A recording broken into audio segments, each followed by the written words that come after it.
if we rewind the history of Europe up until 120 years ago, we would witness the involvement of the state of Germany in almost every major conflict.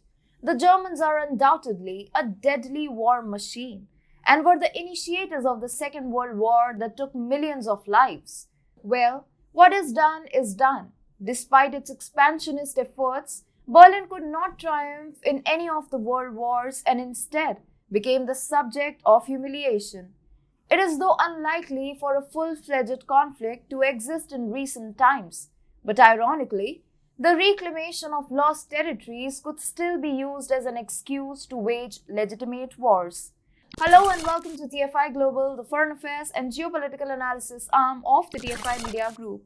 I'm your host Vedika, and if you haven't subscribed to the TFI Global channel yet, hit the subscribe button right away. The Axis powers led by Germany lost the Second World War against the Allied forces.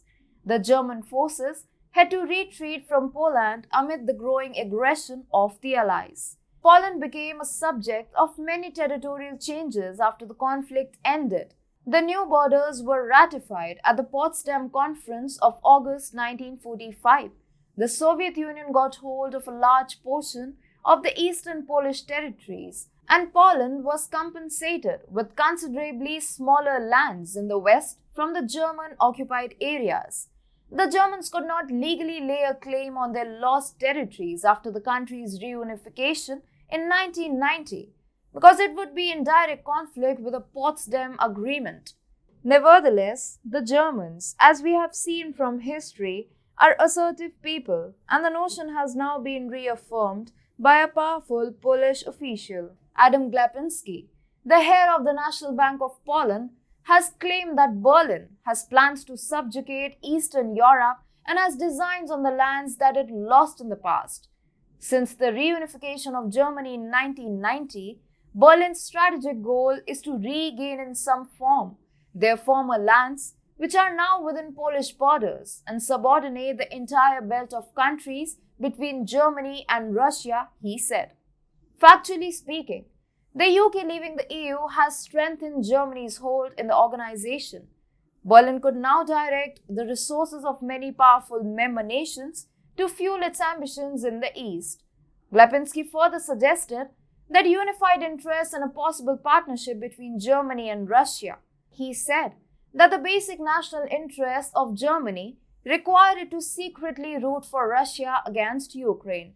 Germany's vision for the future of Europe is the cooperation of two empires, Russian and German, with countries in the middle falling into the spheres of influence of both powers, Glapiński added.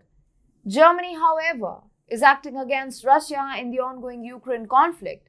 Berlin has suspended the Nord Stream 2 gas pipeline despite being heavily reliant on Russian energy. Berlin's stature has grown in the EU after the Brexit. Ursula von der Leyen, the former German defense minister and current president of the European Commission, can easily make things difficult for Warsaw. The EU is already bullying Poland on many issues like funding and is also interfering in the internal issues of the country. The hegemony of big powers like Germany in the EU has diminished the purpose of organizations, which has triggered many member nations to show signs of rebellion.